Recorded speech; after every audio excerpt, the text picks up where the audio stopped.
Did you know a master art forger once fooled the entire art world and accidentally became a war hero?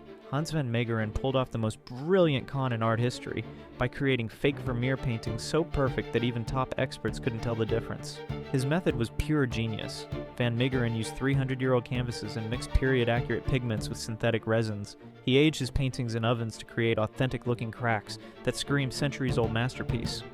The con was so successful that Nazi leader Hermann Goering paid $1.65 million for one of his fakes. Van Meegeren made $30 million selling his forgeries to collectors worldwide. But here's where it gets crazy.